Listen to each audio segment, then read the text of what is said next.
So, we're taking a trip down memory lane to a few years ago, and let me tell you, things were looking rough for our Duke. He's at the palace, basically begging for a minute with the Emperor, but the guy won't even give him the time of day. Deny. Khalees is absolutely floored. Like, excuse me? He didn't come all this way just to be snubbed at the front door. He's trying to push past the guards because he's desperate, but they're just like, back off, buddy. This is what the big boss wants. Now beat it. You can see the panic in his eyes. He's literally shouting for His Majesty, trying to explain that the East is basically a monster buffet right now, and they need help, like yesterday. He's literally pouring his heart out, but it's like talking to a brick wall. The desperation is just heartbreak. And just like that, he's forced to walk away. The silence in that hallway, you can practically feel the weight of defeat on his shoulders with every step. He's so frustrated, he literally slams his fist against the wall. I mean, can you blame him? He's trying to save his people and he's getting zero support. He's cursing under his breath, feeling totally powerless. This is the heavy crown he's been carrying long before Amber even entered the picture. Now, get this. Back in the day, the East District was a total paradise. We're talking vineyards for days, super lush and just beautiful. But then, the monster waves hit, famine followed, and nobody even knows why. It went from vacation goals to a total desolate wasteland real quick. And the worst part? The Emperor did not care at all. He treated the East like a pawn he was ready to sacrifice in a game of chess. The real tea is that the Emperor is actually terrified. He's scared of the military power the House of Talisto holds. It's totally a keep your enemies closer situation, except he's just being a jerk instead. But Khalees is just a kid here, thinking, hey, we don't even want the throne. We're just trying to survive. His father looks so weary, doesn't he? He knows the truth. Power makes people paranoid, and they're the ones paying the price for it. The Emperor is playing a dangerous game, moving pieces around without a single thought for the lives he's ruining. Even as a young boy, Callus could see it. They were being treated like a threat just because they were strong enough to protect themselves. So they had to swallow their pride and bow down to the imperial family just to get the tiniest bit of help. It's honestly so degrading. Callus is just standing there, wondering how much longer they have to live like this. He's already so tired of the politics and the suffering. Looking out at the cracked, dry earth, it's like he's looking at his own future, just empty and hopeless. He's convinced they're just waiting for complete defeat. Talk about a dark headspace to be in. But then, a breeze blows through, carrying the scent of flowers, and everything changes. Spring has arrived, and for a second, the gloom lifts. He hears laughter nearby and turns to see what's going on. And there she is, Lady Amber, right in the middle of a garden, looking like a literal dream. Everyone is fawning over her because she's just that stunning. Callus is just frozen. He can't even look away. It's like he's seeing color for the first time in his life. She's so bright and happy, surrounded by flowers that match her hair. She's the complete opposite of the dusty, gray world he's used to. His heart starts doing that thump-thump thing. He's totally smitten, and he doesn't even know her name yet. I mean, look at her. She's glowing. It's like a scene straight out of a romance novel, and Callus is the main lead who just got hit by lightning. He's watching her from the balcony, totally mesmerized. He's never seen anything so pretty in his entire life. Then he hears the gossip. Is that Amber Riarte, the rich merchant's daughter? The commoners are all buzzing about her family's insane wealth. Callus listens to them talk, and you can see the realization hitting him. She's not just beautiful, she's powerful in a way he isn't. He turns away, thinking she's from a completely different world, like she's the sun and he's just a shadow in the east. Flash forward to winter, and things have taken a major turn. The castle is covered in snow, and the mood is just as cold. Callus is looking at a document, and he can't believe his eyes. His marriage partner is Amber Riarte? The girl from the garden? He's totally shook. He never thought their paths would actually cross like this. He's stressing out, wondering what the Emperor is thinking. Is this a gift or some kind of weird trap? But more importantly, he's worried he can't provide for her. He's looking at his empty coffers, thinking he can't even afford the lace on her dress. The struggle is real. And then the day comes. The carriage pulls up, and the clunk of the wheels sounds like a countdown to his doom. Amber steps out, and she looks so nervous. She's clutching her chest, looking around at this cold, strange place. My poor girl is terrified. Cullis is just standing there, gulping. He wants to say something, but he's so intimidated by her elegance and his own lack of resources. She glances at him, then quickly turns away. The awkwardness, it is off the charts. They're both just two strangers forced into a marriage they don't understand. He decides right then that he has to go to battle. He thinks if he can just get some monster cores to sell, he can actually support her and keep her in the lifestyle she's used to. He's literally clenching his fist, feeling so guilty that she has to live off her own dowry. His pride is taking a major hit here. He's walking away again, staring into the dark, wondering if he'll ever truly be able to take care of her. He feels like a failure before they've even started. Back in the present, he's still beating himself up. He thinks Amber hates him, and honestly, he hates himself for how he's handled everything. Major facepalm moment, Duke. Meanwhile, Amber is being a total saint. She's checking on Jenya, the maid who got hurt, and the doctor says she'll be fine after some rest. Phew! Amber is so relieved she lets out a huge sigh. You can see how much she actually cares about the people working for her. She's even helping out with the chores, wringing out towels like a pro. She's not just a pretty face, she's getting her hands dirty. She asks Jenya to look up, and the poor girl is so startled. She's not used to a noble being this attentive. Jenya is literally shaking, asking why Amber is being so nice to a lowly person. It's so sad that she thinks so little of herself, but Amber just gives her the sweetest smile and says, "You protected me. How could I not be thankful?" My heart. She's insisting on showing her gratitude, but Jenya is still totally flustered and mumbling. It's honestly the cutest interaction. Jenya and the other maids are bowing like crazy, calling her Little Mistress. They are officially obsessed with her kindness. But Amber is feeling a bit down. She's thinking about how she's only the Little Mistress and doesn't have the full influence yet because of Belladonna. It's disheartening, but she's not giving up. She's just quietly fiddling with her cloth, thinking about her place in this castle. She wants to do more, but it's an uphill battle. Jenya speaks up again, looking all nervous. She's about to drop some truth on Amber, and you can tell she's overstepping her boundaries, but she just has to say it. She tells Amber that she actually likes that she's from the West. Amber is like, "Wait, what? Really?" She's totally confused. Why would being from the West, the place everyone in the East seems to resent, be a good thing? Jenya explains that it's not just her. All the laundry maids were hoping the Duke's wife would be from a foreign land. They were all rooting for her. Amber is leaning in, totally intrigued now. She's like, "Okay, spill the tea. Why were you all hoping for someone like me?" Jenya's heart is racing. You can practically hear the thump-thump from here. She's about to say something big. She looks at Amber with so much hope in her eyes and says, "They thought if someone came from the West, they might actually be able to change the Duke's castle." Amber is stunned. She didn't realize she was the beacon of hope everyone was waiting for.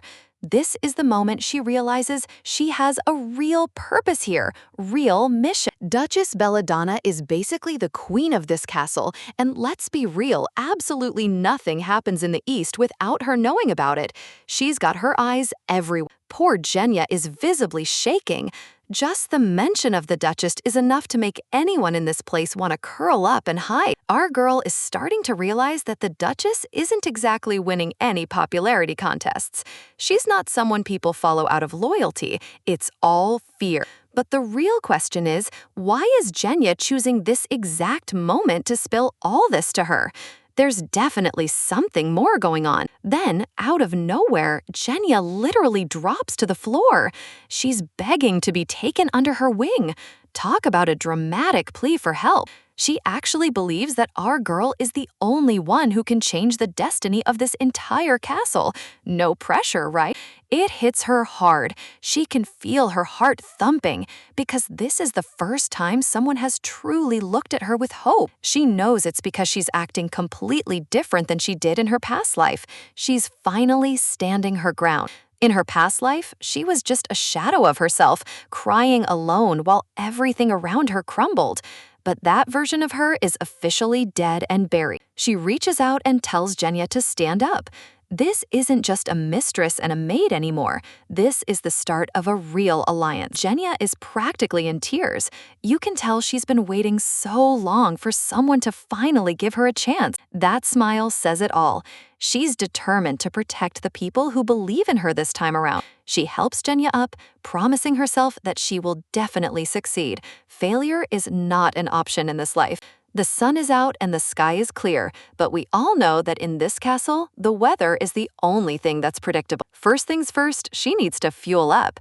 You can't plot a revolution or handle a moody duke on an empty stomach.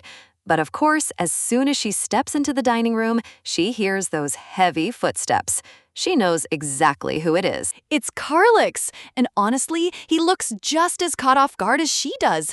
The tension in the air is thick enough to cut with a butter knife. She's totally confused. Since when does he eat his meals here? This is definitely a change from the usual routine. She can't help but wonder why they keep crossing paths so often lately. It's like the universe is forcing them into the same room. Then the food starts arriving, and oh my God, it looks incredible. The rattle of the plates is like music to her ears. But then she notices more servants coming in, and more. Wait, how much food did they actually prepare? She's staring at this absolute feast like, is there a secret party I wasn't invited to? This is way too much for just 2 people. The chef is all smiles, saying he prepared a perfect luncheon. But Carlix looks like he wants to disappear.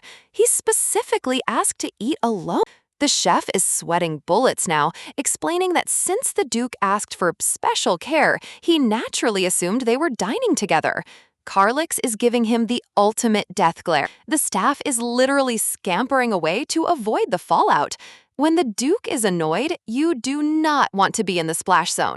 So now she's sitting there looking at this massive spread, wondering if this whole feast was actually meant just for her. Carlix is trying so hard to act like everything is normal, but the awkward silence is deafening.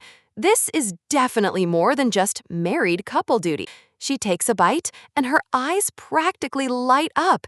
It's delicious. Maybe this awkward lunch isn't so bad after all. She's just happily munching away, totally lost in the flavors, while Carlix watches her with that unreadable expression of his. Is he actually softening up?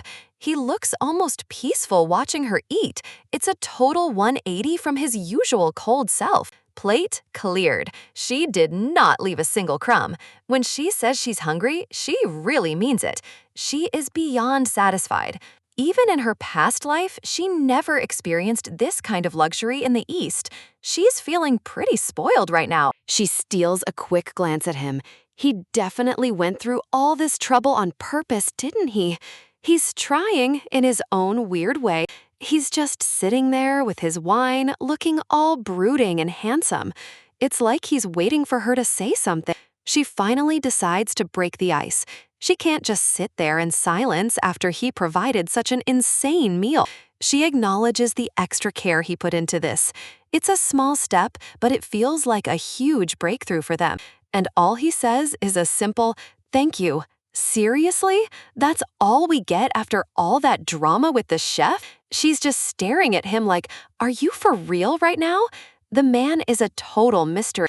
The silence is back, and it's getting embarrassing. She's overthinking every second of this. Her heart starts doing that annoying thumping thing again. Why is he making her feel so flustered just by sitting there? Wait, is he blushing? Oh my God, the cold Duke is actually turning red. This is the highlight of my day. He starts chugging his wine like he's trying to drown his embarrassment. He is definitely not as cool as he tries to act. Now he's coughing and sputtering. She's genuinely worried he's going to choke. Someone get this man some water. She's watching him with a mix of concern and complete confusion. Is this really the same guy from her memory? He finally catches his breath and tries to regain some dignity.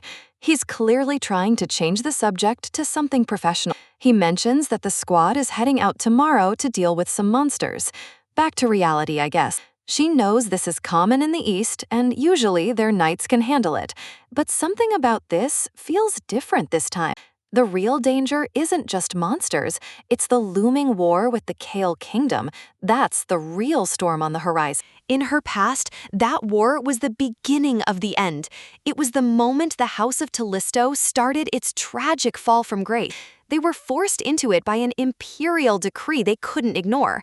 It was a trap they didn't see coming until it was too late. If they want to survive the aftermath this time, they have to become stronger. They can't just wait for the disaster to happen. She offers to help, but he immediately shuts her down.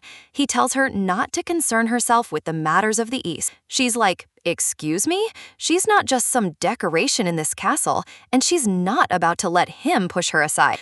He just wants her to stay safely tucked away inside the castle walls.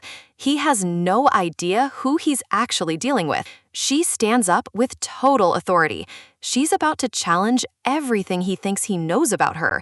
She looks him right in the eye and asks if he'll still say that once she proves she can save the entire East District. Mic drop. She is officially done being a damsel in distress. I literally just dropped the biggest bombshell ever. I looked him straight in the eyes and said, "I can solve the food shortage in the East." Mic drop. And Carlex is just sitting there like, "Wait, what did you just say?" He's totally caught off guard by my sudden confidence. He tries to get all serious, turning away and telling me the East's problems are way deeper than just a normal famine. Like, I don't already know? Oh, honey, believe me, I know. I have the memories of a whole other life to prove it. The land is basically a wasteland. No rain for 50 years and everything's just falling into ruins. It's heartbreaking, really. He's literally stressing out because nobody has been able to figure out why this is happening. The cause is a complete mystery to everyone but me. I know I sound like I've totally lost it, but I need him to listen. Just give me a chance to explain. In my past life, they didn't even start looking for a real solution until 8 years from now. That's 8 more years of suffering. But with what I know now, I can fast forward this whole process and save everyone before things become unsalvageable. Everything depends on meeting one specific person. As long as I can find her, we have a fighting chance. And of course, he interrupts me. He's all like, "I'll take care of the East." Seriously, let me finish. He basically tells me there's no need for me to step up. Sir, do you realize how much I'm trying to help you right now? Ugh, I am fuming. You can literally see the anger clenching inside me.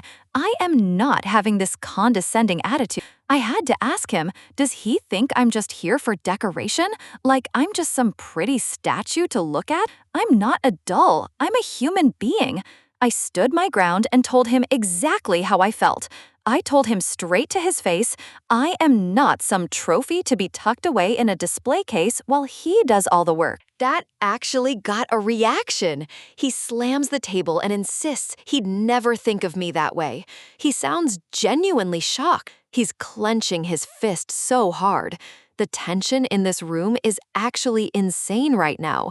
I think I finally got through to him. He finally admits he just wanted me to live a comfortable life, away from the misery of the East. He was actually trying to protect me this whole time. Wait, what? I was totally not expecting him to say that. My brain is literally buffering. He cared? It's a lot to take in. All those years I thought he was cold, he was actually just trying to spare me the pain. He lets out this huge sigh, looking like he's finally letting his guard down just a tiny bit. Look at him gulping. My cold husband is actually feeling things. He's visibly nervous now. I had to remind him, I'm here as the Duchess of Telesto. I'm his wife and I want to do my part. He looks away, and honestly, the vibe has shifted so much. The ice is starting to melt, and it's getting floral. So I ask him again, a bit softer this time. I'm asking him for a favor, wife to husband. I need him to send an official invitation to the house of Freya. I have to meet the Count's daughter. And then he turns away, but is he blushing? Carlix is actually turning red.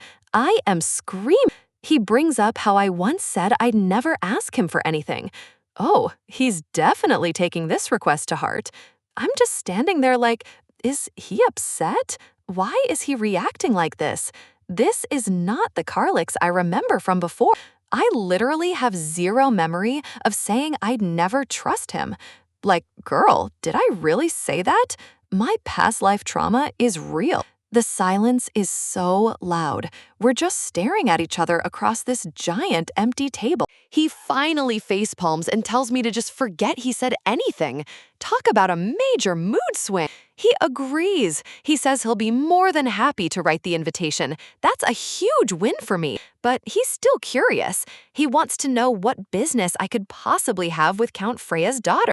I can't help but grin. I'm finally getting exactly what I need to start my plan. I told him she's the most important clue to solving the famine. I have to keep some secrets for now, though. Wait, his heart is going thump thump? Is he falling for me right now? This was not in the script. Look at that blush. He is absolutely smitten, and he doesn't even know how to handle these feelings. I decide to keep things professional and tell him I'll just send future requests through a servant to save him trouble. I figured it would be more comfortable for both of us since he's always so busy. I was trying to be helpful. Wrong. He clenches his jaw and looks totally dejected. Girl, I think I just accidentally broke his heart. I just give him a polite little smile, totally oblivious to the fact that he actually wanted more direct contact. He just gives me this short, grumpy, let's do so, and the move goes totally dark again. Men are such a mystery. I am literally so confused. Why did the vibe just die? I was just trying to be respectful of his time. I head back to my room and slam the door. I need to get my head back in the game and focus on the mission. I flop into my chair with a huge sigh. Since when did Carlix make faces like that? He was a stone-cold wall in my past life. Seriously, look at that face. That is a man who is clearly going through it. I never saw this side of him before. Back then, we didn't even look at each other properly. I always felt like everything was my fault and lived in fear. But whatever, let's not dwell on that. At least he's listening to me now. That's one major hurdle clear. Now it's time for the next item on my Save the Duchy checklist, my dowry. I need to see what assets I have. I start unrolling the scrolls. I need to be smart about how I use my wealth if I'm going to make a difference here. Jewels are nice, but they don't grow food. I need to figure out how to put these to better use for the East. Suddenly, there's a knock at the door. I put my thoughts aside for a second and tell them to come in. Enter Heinley Jasper, the head butler. This man is the definition of old-school loyalty and class. This man has served 3 generations. He's so dedicated, he didn't even leave when the family was accused of treason. He's a real one. In my past life, he always seemed to be observing me, comparing me to that snake, Belladonna. He never really took a side, though. But things are going to be so different this time around. I'm going to earn his respect and make him an ally. I give him a confident, warm smile. It's time to show this household that there's a new duchess in town and she means business. So, Amber calls in Heinrich because it's time to get down to business, and she is not playing around. She drops the absolute bombshell that she wants her entire dowry, every single jewel, to be used for the territory. Heinrich is literally gasping for air. The entirety of the dowry? Does she even realize how much wealth that is? But Amber is as cool as a cucumber. She's ready to have a serious discussion about where this money is going. Heinrich is hesitating, and you can see the internal struggle on his face. He's probably wondering if this is some kind of trick. Amber knows exactly what he's thinking. She's the new girl here, and trust isn't something you just get on day one. Plus, she's fully aware of the massive cultural divide between the East and the West. She calls it out directly. He doesn't trust her because of where she's from, and she's not going to pretend otherwise. See, the empire is basically split. The West is all about that new money and open-minded vibe. The nobles there made their fortunes in business, they're loud, they're fun, and they don't care about old-school rules. But the East, they are conservative with a capital C. They look at the Westerners like they're total barbarians. In her past life, Amber was absolutely shredded by these stereotypes. People whispered that she was just some extravagant girl with no substance, but she's proving them all wrong.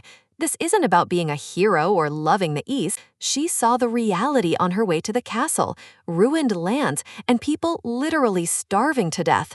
She tells him straight up, she values lives more than her own lavish lifestyle, period. Heinrich is starting to see that she's the real deal, but he has to give her the cold, hard number. If they sell everything, we're talking 5 million stars. That is a staggering amount of money. Heinrich is actually gulping. 5 million stars just to save the serfs? He's never seen anything like this. Amber just gives him this knowing, gentle smile.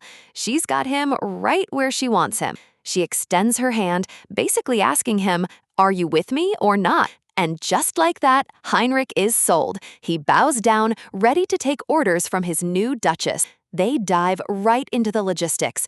Amber isn't just throwing money at the problem. She has a plan. She's got a list, she's checking it twice, and she looks like an absolute boss while doing it. Hours pass as they iron out the details of how to save the duchy from the brink of collapse.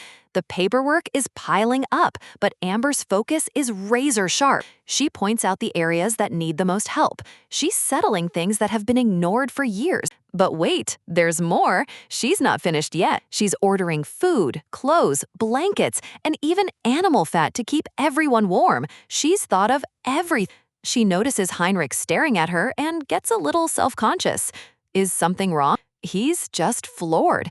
He tells her she's incredibly skilled, and honestly, he's probably a little intimidated. Amber just shrugs it off. This is her home now, so obviously she did her homework before arriving. Heinrich realizes he was totally wrong to worry about her being too young or inexperienced. While he's admiring her, Amber is already moving on to the next crisis. There's no rest for the driven. Heinrich can't help but smile. All his doubts completely gone. The sun starts to set, and the castle is bathed in this beautiful orange light, but the mood is getting heavy. Everything is being handled, but there's one major issue that's still eating at her. Count Nasto. He's a total snake who's been overcharging them and making shady deals. Heinrich shakes his head. In this area, Nasto is the only game in town for weapons. They're stuck. Amber goes quiet. She knows that if they try to go elsewhere, Nasto will just interfere and make things worse. But she knows the future. She knows wars are coming, and they can't go into battle with worn-out gear. If they don't get new weapons, the kingdom is doomed. She's searching her memories for a solution. She remembers the drama from her past life, the way her father always prioritized her sister, Natasha. The pain of being the second choice still stings, even now. She remembers the arguments and the heartbreak of never feeling like she was enough. She had to run away from that life, and she's not going back to being that weak girl. She sighs, realizing she has to find a deal that bypasses Nasto's influence entirely. It's going to be a long shot, but it's unavoidable. She picks up her pen and starts to write. The sound of her pen scratching against the paper fills the room late into the night. She's determined to save this place. Finally, the moon is high over the castle and the day's work is done. Amber is absolutely exhausted. She's walking to her room, just dreaming of her bed. She's reflecting on how crazy it is to be back in time, but the reality of the work ahead is really hitting her. Suddenly, a cold breeze hits her. Why on earth is her window open? She looks over at the balcony, and there's a shadow sitting there in the moonlight. Her heart skips a beat. She wasn't expecting anyone to be in her room at this hour. The curtains flutter, revealing the man sitting on the ledge, looking like a total brooding main character. It's the Duke. Khalees is just hanging out on her balcony in his shirt? Amber is stunned. What is he doing here? The door clicks shut and the tension in this room is already off the charts. You can just feel the drama brewing in the air tonight. Amber literally flinches as Calix walks toward her. I mean, can you blame her? The man is walking around looking like a whole snack, but with the coldest vibes ever. He doesn't even say hello, he just grabs the candle right out of her hand. Okay, rude, but also, why is he being so assertive all of a sudden? He sets it down and they just stand there in the dim light. It is so awkward, I can barely breathe. Someone say something, please. Then he drops the bomb. He asks her if she was waiting for him. Wait, is he actually interested in her schedule now? He just stares at her with those piercing blue eyes, waiting for an answer. The silence is loud, girl, extremely loud. Amber is panicking internally. She's literally thinking, why isn't he responding? Why is he just staring at me like that? He finally turns to face her fully, and you just know whatever comes out of his mouth next is going to be a game changer. And then he says it. Yes, he was waiting for her. He even calls her wife. My jaw is on the floor. Who is this man and what did he do with the old Calix? Amber is absolutely stunned. She can't even find her words. Her heart is probably doing gymnastics right now. He tells her there's no need to wait up in the future and to just sleep first. Is he being considerate? I'm suspicious. Amber just flops onto the bed, totally overwhelmed.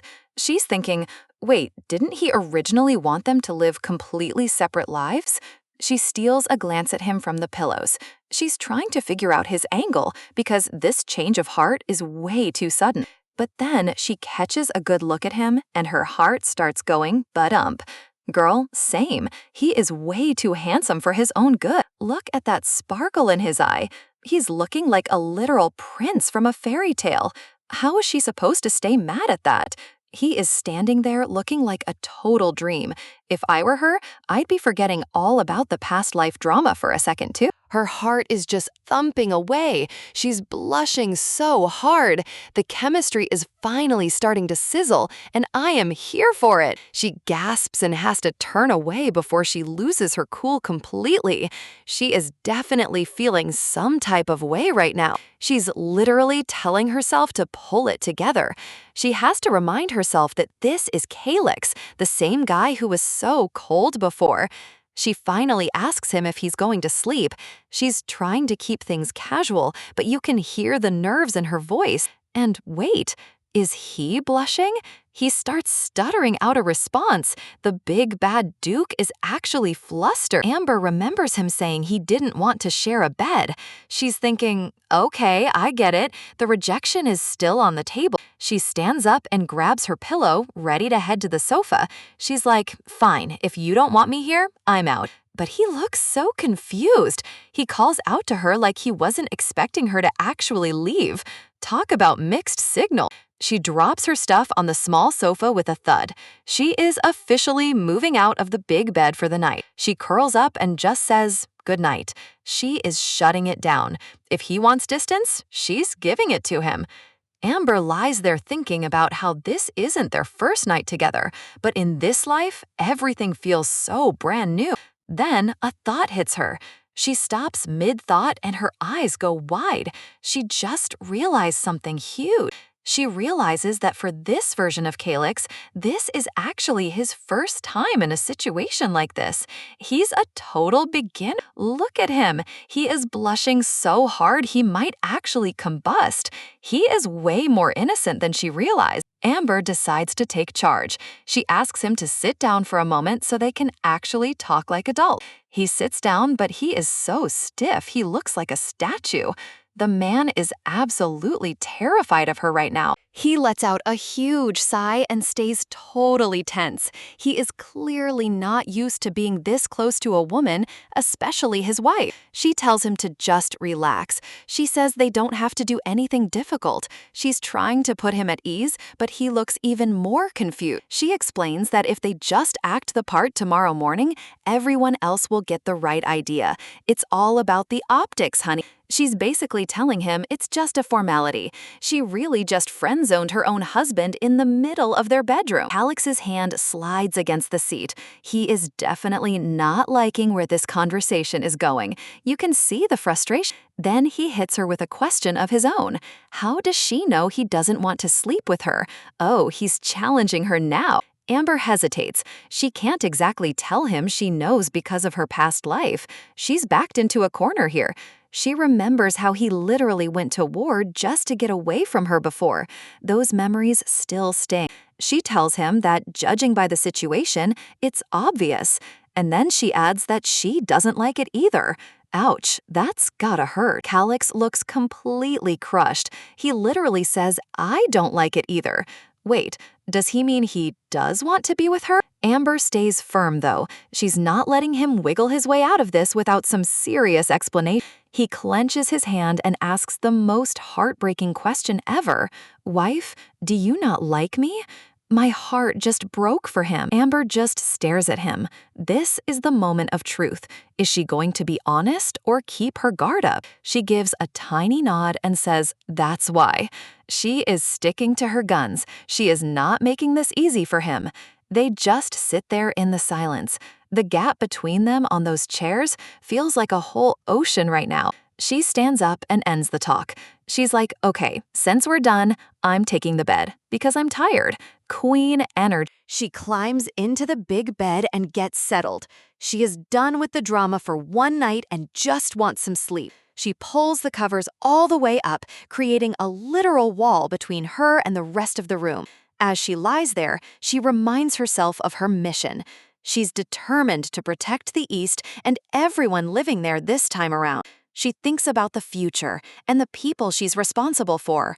She's got a lot on her plate, and she can't let Calix distract her. But most of all, she thinks about her child. She wants to see that child again more than anything in the world. She knows that in order to do that, she has to have a relationship with Calix, but it's just so complicated. She closes her eyes, trying to think everything through. She needs a solid plan if she's going to survive this marriage again. Finally, she starts to drift off. She's thinking that at the end of the day, a comfortable bed really is the best thing ever. Suddenly, there are footsteps. Someone is moving around in the dark. Is he actually coming over? Calix quietly climbs into the bed beside her. He's being so careful not to wake her up. Look at him. He's actually staying. Amber is fast asleep, totally unaware that her husband is inches away from her. She is out like a light. He just watches her sleep with the saddest, most longing look in his eyes. He is completely whipped, and he knows it. He lets out a heavy sigh and wonders if she only finds peace once she's away from him. This man is going through it, y'all.